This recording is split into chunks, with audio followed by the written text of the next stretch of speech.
Alhamdulillahi Rabbil Alamin, wassalatu wassalamu ala ashrafil mursalin, nabiyina Muhammad wa ala alihi wa sahbihi wa man tabi'ahum bi ihsanin ila yawmiddin.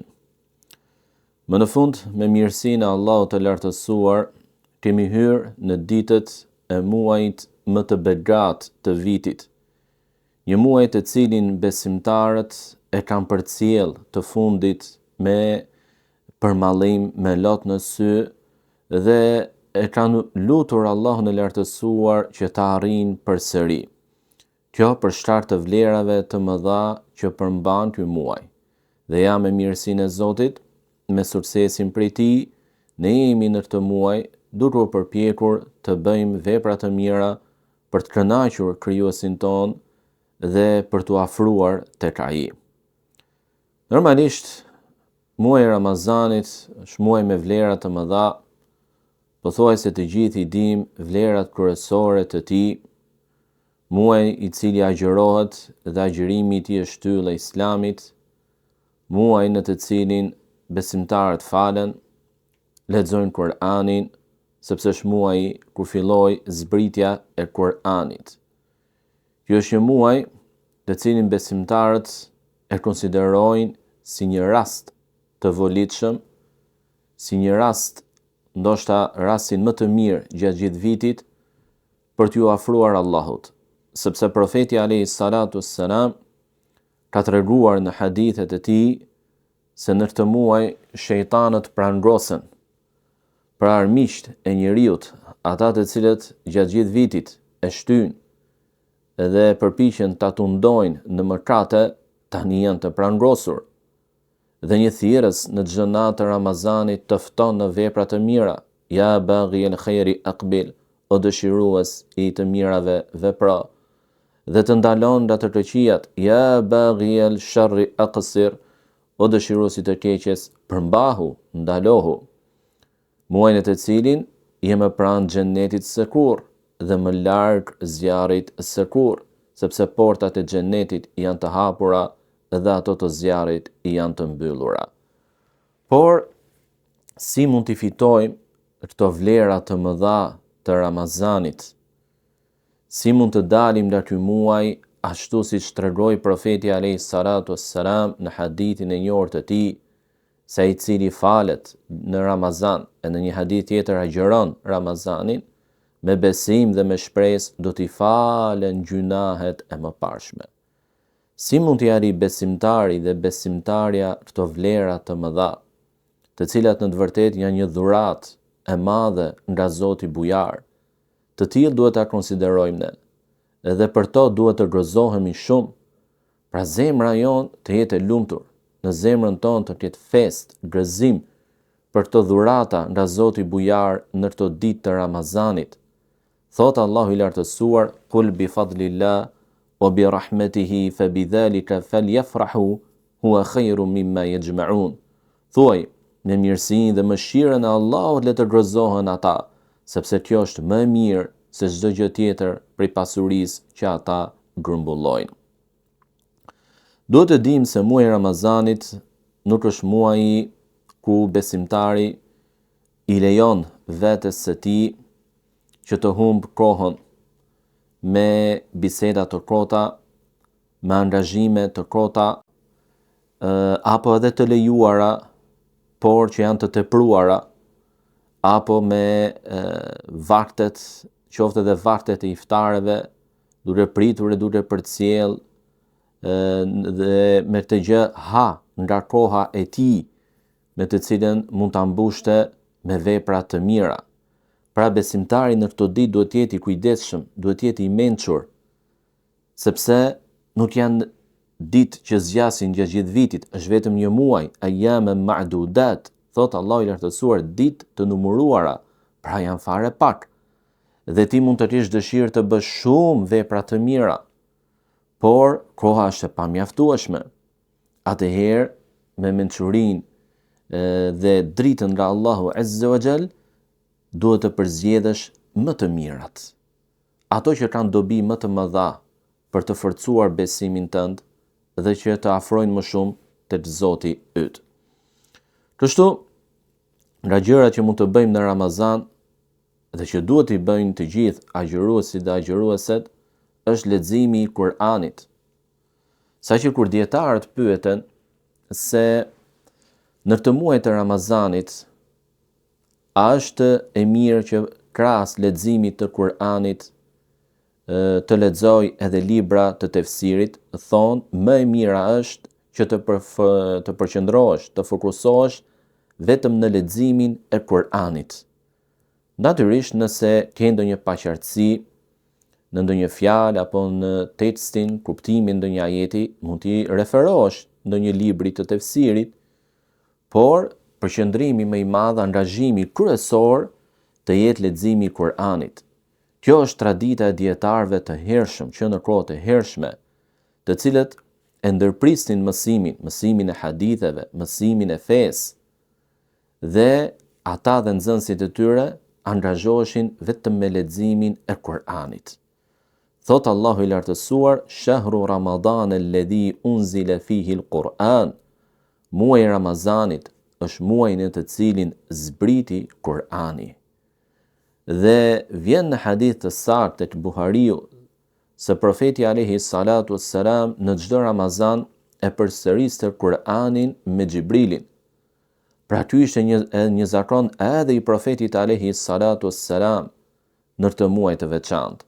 Dhe Allahu i lartësuar na ka treguar në se modeli jon më i mirë që duhet të ndjekim është ai të dërguarit të tij. Laqad kana lakum fi rasulillahi uswatun hasana liman kana yarju Allaha wal yawmal akhir. Ju të i dërguari juaj keni shembullin, modelin tuaj më të mirë për çdo kënd që i beson Allahut edhe ditës tjetër, ditës së fundit.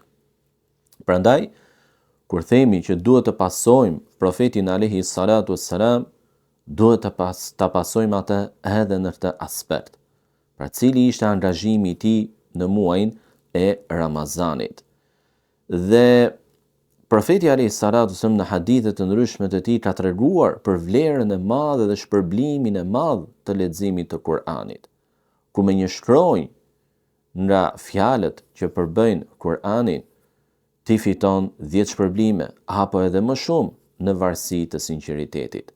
Pra sa mund të lexosh ti brenda një minute, brenda disa minutave, brenda një ore, brenda një dite, brenda një muaj të Ramazanit, sa herë mund ta lexosh Kur'anin, ti shumëzosh të gjitha ato shkronja me 10 herë, të del me të vërtet një shpërblim shumë i madh nga Zoti Bujar.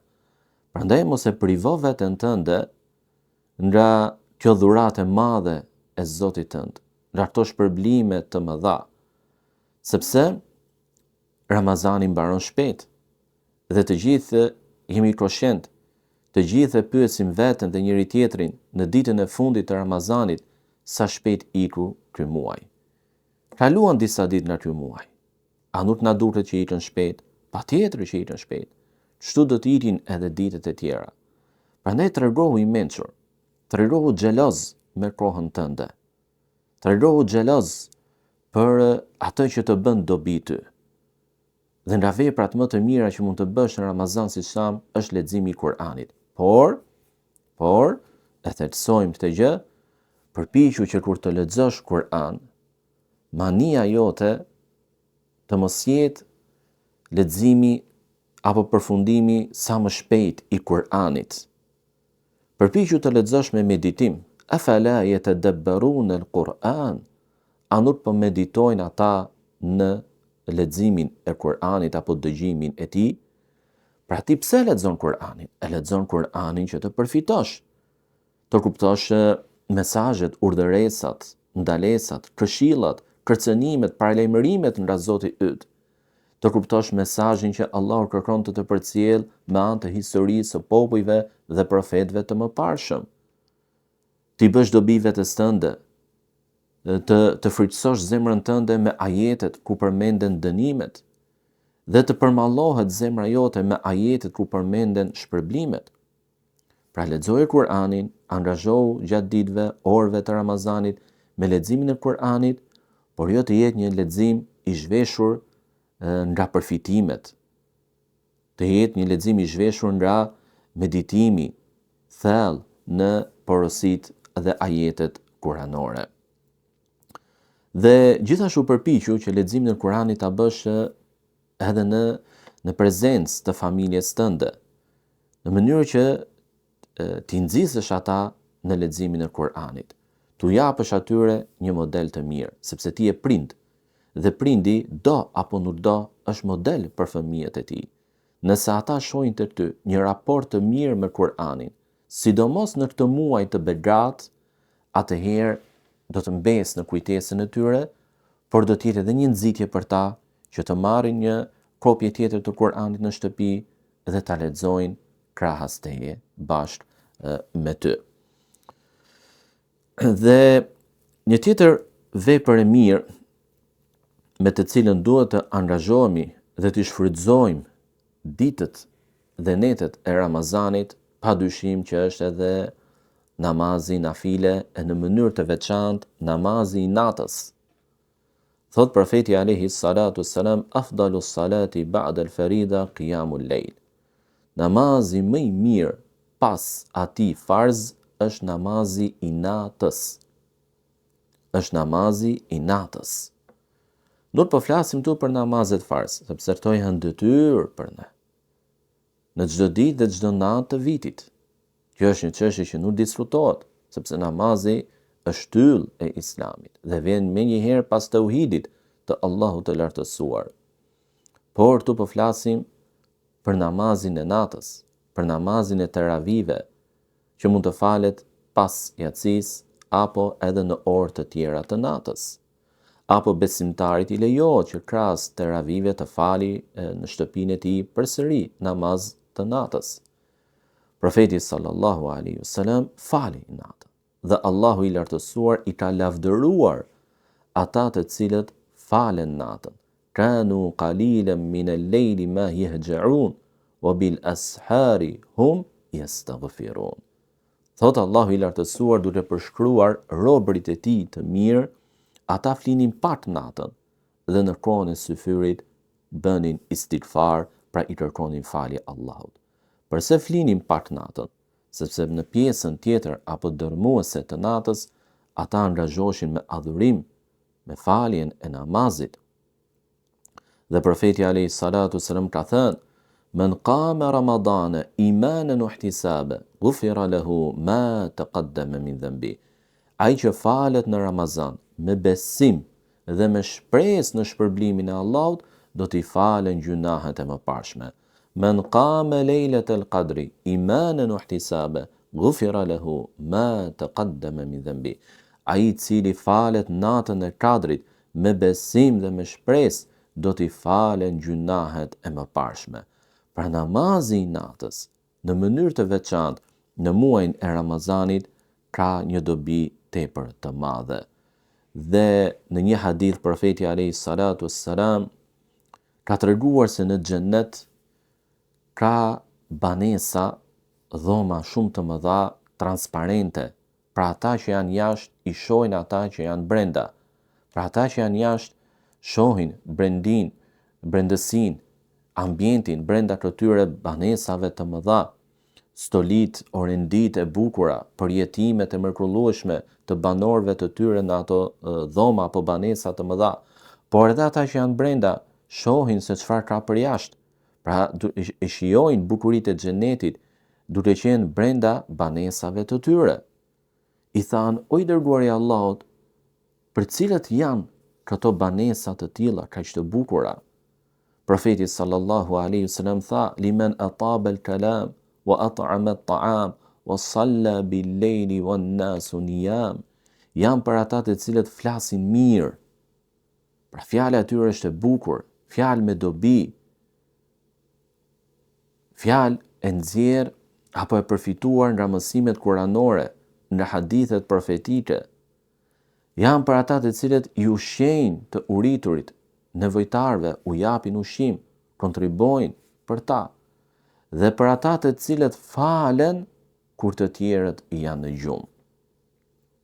Pra shihni çfarë shpërblimi të madh.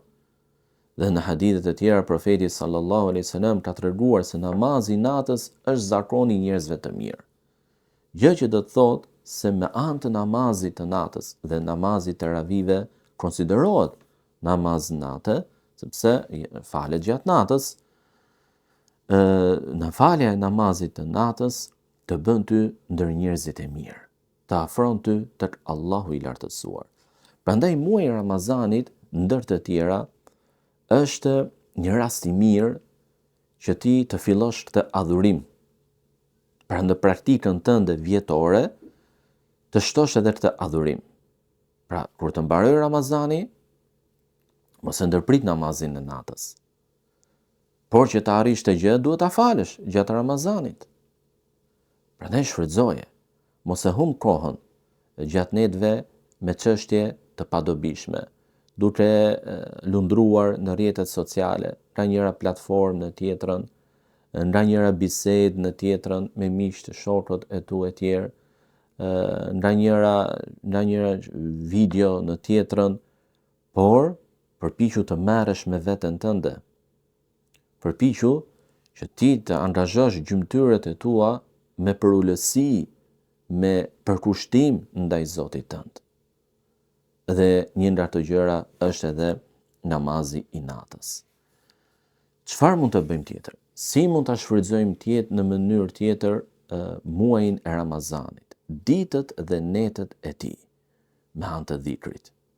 Allahu i lartësuar thotë: "Fadhkuruni adhkurkum", më kujtoni mua dhe unë do t'ju kujtoj juve.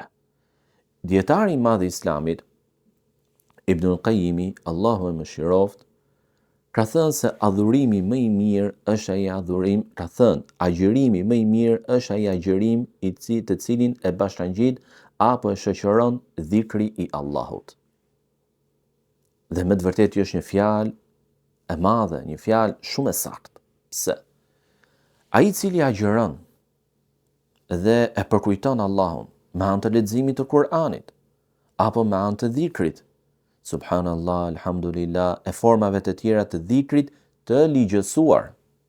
Formave të tjera të dhikrit të ligjësuar, padyshim që gjatë gjithë kohës zemra e tij do të jetë në një lidhje me Zotin e saj. Zemra e tij do të jetë duke shijuar atë ndjesinë e madhështisë së Allahut të lartësuar, frikë respektit për të, dashurisë për të, mahnitjes nga madhështia dhe fuqia e tij, pra e Zotit të lartësuar. E si rrjedhoj, kjo do ndikojë në agjërimin e tij. Në çmë mënyrë do ndikojë në agjërimin e tij? Kjo zemër që po vlon nga madhështia për Allahun, që është e përmalluar për Zotin, sepse gjuha e kujtoi dhe e ushqeu zemrën me përkujtimin e Zotit, do t'i ndaloj syt që të shohin haramin.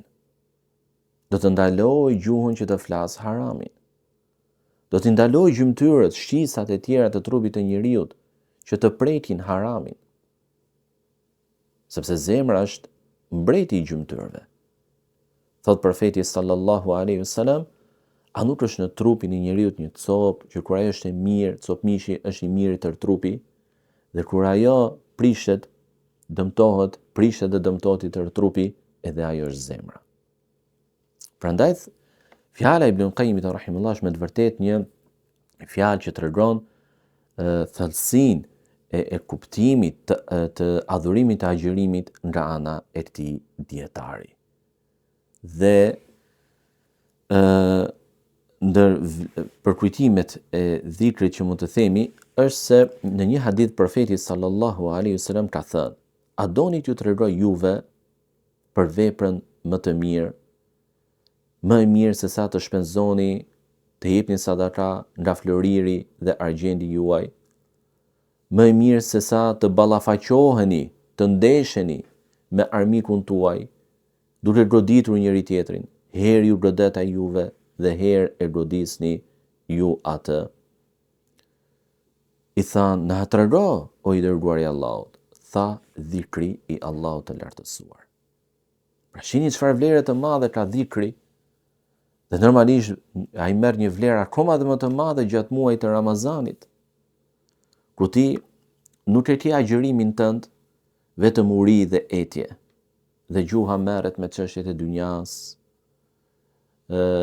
Nuk i ka agjërimin tënd vetëm uri dhe etje dhe syri e sheh haramin, goja e flet haramin, gjymtyrët e veprojnë haramin. Jo. Por ti e ke agjërimin me tërë qenien tënde. Edhe që ta kesh një agjërim të tillë dhe të jesh ndër agjëruesit më të mirë, merre këshillën e Ibn Qayyimit, i cili thot dhikri i Allahut të lartësuar. Dhikri i Allahut të lartësuar e bën agjërimin ndër më të mirët. Dhe thot sahabi i nderuar i profetit alayhi salatu wassalam, Muadh ibn Jabal radhiyallahu ta'ala anhu, se nuk ka gjë më të madhe që të shpëton nga dënimi i Allahut se sa përmendja, dhikri i tij.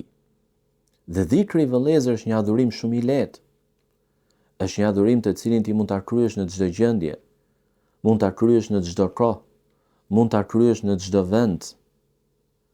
Pra është një adhurim shumë i lehtë dhe kjo është nga mirësia e Zotit ton, që një adhurim me përfitime kaq të mëdha, me dobi shumë herë më të mëdha nga ajo që ne njohim, e bëri të lehtë për ne. Yuridu Allahu bikumul yusr, wala yuridu bikumul usr. Allahu do për ju lehtësinë, do për ju vështirësinë. Adhurimet e tij që ai na i caktoi ne janë të lehta për ne. Si mund ta shfrytëzojmë ndryshe Ramazanin? Çfarë mund të bëjmë tjetër në Ramazan? Tobe dhe istighfar, pendim dhe kërkim falje Allahut. Anur thot profeti sallallahu alaihi wasallam, men qama apo men sama Ramadane imanen wa ihtisaban ghufira lahu ma taqaddama min dhanbi. Ai cili falet në hadithin tjetër agjeron Ramazanin me besim dhe me shpresë, do t'i falen gjunat e mëparshme. Pra muaji i Ramazanit është muaji i faljeve të mëdha. Zoti i gjithëmëshirshëm, pranuesi i madh i pendimeve, ai i cili nuk nxiton ose nuk shpejton në ndëshkim, por i jep afat robit të tij gjunaqar që të pendohet, krijon sebepe që t'ia lehtësojë atij pendimin, e ka bërë muajin e Ramazanit dhe i ka dhënë ndër vlerat e tjera edhe faljen e gjunaheve. O tubu ila Allahi jami'an ayyuhal mu'minuna la'allakum tuflihun. Pendoni që të gjithë tek Allahu besimtar në mënyrë që ju të shpëtoni. Prandaj, mos e humbni këtë mundësi nga Zoti bujar.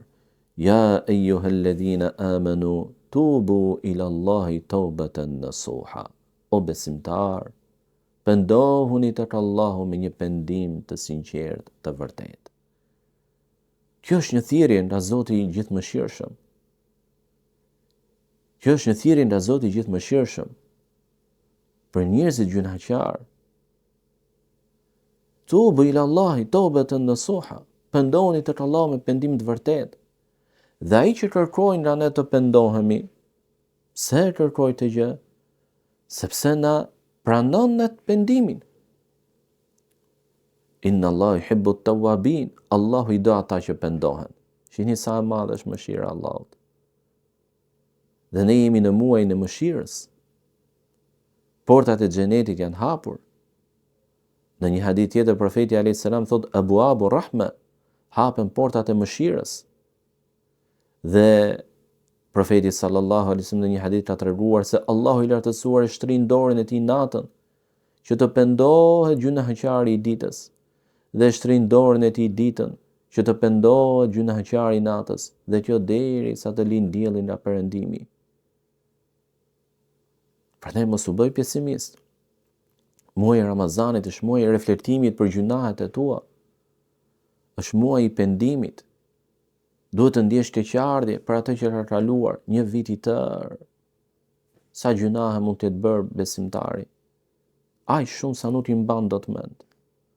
Dhe ja Allahu i lartësuar të dha jetë, të dha sukses, që ti të arrish këtë muaj të mëshirës, këtë muaj të faljeve të gjunaheve. Prandaj mos e privo veten tënde nga mëshira dhe falja e madhe e Allahut të lartësuar, i cili na ka treguar ne se nga emrat e tij është falës i madh, pranuesi i madh i pendimeve, është i gjithë mëshirshmi, është mëshirëploti. Pse? Që ne ta kërkojmë mëshirën e tij, që ne ta kërkojmë faljen e tij. Dhe thot gjithashtu profeti sallallahu alaihi wasallam në hadithin e tij të njohur, ragima anfu rajulin dakhala alayhi ramadan thumma salakh falam yughfar thumma salakh qabla an yughfar lahu. I është ulur hunda në pluhur, në dhe. Kuptimi me të i përçmuar, i përbuzur është ai njeri që e arrin Ramazanin, mbaron Ramazani dhe ai nuk falet. La ilaha illallah. Dështim i madh, dështim i frikshëm. Duhet na frikësoj ky hadith. Muaji i Ramazanit, muaji i faljeve dhe mëshirës së madhe, por mund të ndodhë që të jetë edhe muaji i dështimit për ty, nëse nuk të falen gjunahet, e nëse nuk e fiton dot mëshirën e Allahut, e nëse nuk pastrohesh dot nga gjunahet në këtë muaj të begat të mëshirës. Kur mund ta bësh këtë gjë? Kur mund ta bësh këtë gjë? Në një hadith tjetër profeti alayhis salam ka thënë, më erdhi mua Xhibrili dhe më tha, o Muhammed, ai i cili arrin muajin e Ramazanit dhe nuk i falen gjunahet, Allahu do ta fus në zjarr dhe do ta largof nga mëshira e tij. Thuaj amin. Unë thash amin, thot profeti sallallahu alaihi wasallam. Shihni se muaji i Ramazanit, se sa falje të mëdha ka në këtë muaj, sa mëshirë të madhe ka nga Allahu në këtë muaj. Mos i humb ditët, mos i humb orët e këtij muaji me gjëra të krota, të pavlera. Bëj gjëra të dobishme për ty. Bëj gjëra të dobishme për ty, frytin e të cilave do ta marrësh kur do takosh Zotin tënd. Fshirja e gjunaheve që mund të kesh bërë gjatë gjithë vitit. A nuk është kjo një dhuratë dhe një sukses madhështor? Padyshim që po.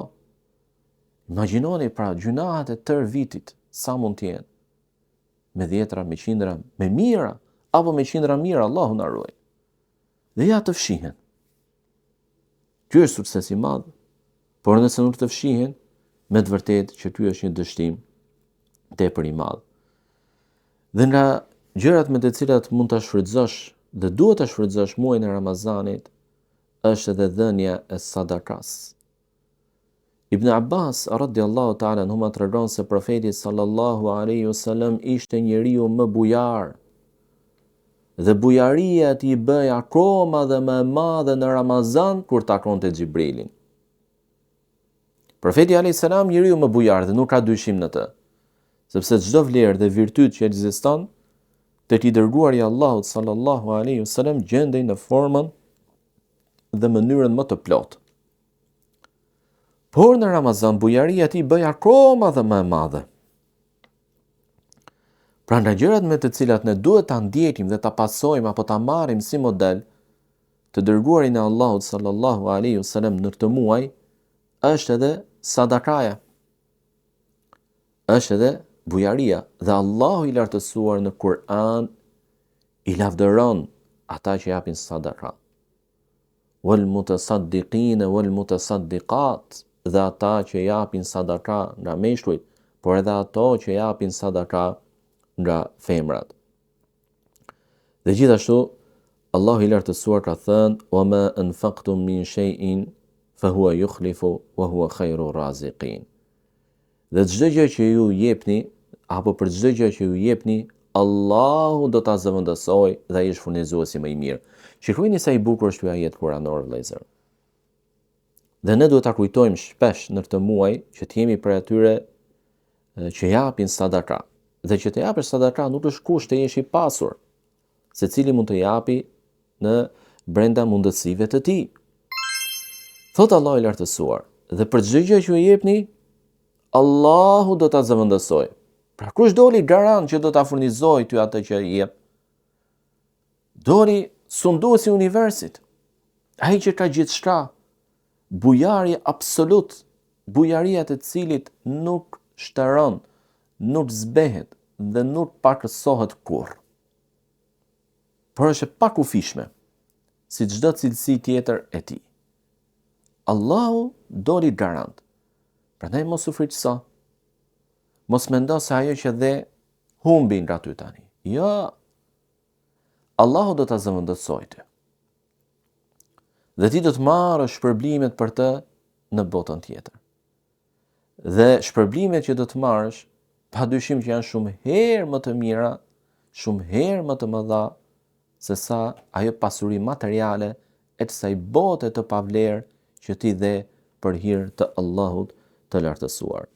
Aminu billahi wa rasulihi wa anfiqu mimma ja'alakum mustakhlifina fi. Thot Allahu i lartësuar. Besoni në Allahun dhe të dërguarin e tij dhe jepni nga ajo që Allahu ju bër juve trashëgimtar. Pra jepni nga ajo që Allahu ju ala në trashëgim juve, ju a dha juve. Pra jepni nga pasuria që t'jeni. Jepni nga ato të mira që t'jeni. Dhe muslimani duhet të jetë bujar në këtë muaj të bujarisë, të ndjetë profetin alayhi salatu wassalam. Dhe në një hadith profeti sallallahu alaihi wasallam ka thënë, nga veprat më të dashura tek Allahu, dëgjojeni mirë këtë hadith. Me të vërtetë fjalët e profetit alayhi salatu wassalam janë perla, janë të bukura. Janë fjalë që ta mbushin zemrën me gëzim, ta mbushin ditën me lumturi. Thot, nga veprat më të dashura tek Allahu është futja e gëzimit tek besimtari. Duke i larguar atij një vështirësi, apo duke shlyer një borxh për të, apo duke larguar urinë nga ai. Pra hadithi bën fjalë për vlerën e sadakas, hadithi bën fjalë për virtytin e bujarisë, dhe se Allahu i lartësuar i do dhe kënaqet shumë me bujarinë e robërve të tij. Çfarë tha profeti alayhi salatu wasalam? Nga veprat më të dashura tek Allahu është t'i ofrosh, të shkaktosh, t'i dhurosh gëzim besimtarit. Në ç'më mënyrë? Duke i larguar atij një vështirësi. Dhe kjo edhe me anë të dhënies së pasurisë. Pra një shume të hollash apo diçka tjetër, apo duke shlyer një borxh për të, dhe borxhi është një problem. Është një hall, është një siklet që të le pa gjumë, që të bën me turp, që mund ta shtyjë njeriu edhe të gënjej e tjerë. Pra që shlyen një borxh, apo që largon nga ai urinë për të dhe familjen e tij. Pra i ofron atij ushqim, i ofron atij nga ato begati që Allahu t'i ka dhuruar ty dhe të ka bërë përgjegjës dhe mëkëmbës për to, dhe do të marrë një ditë në llogari.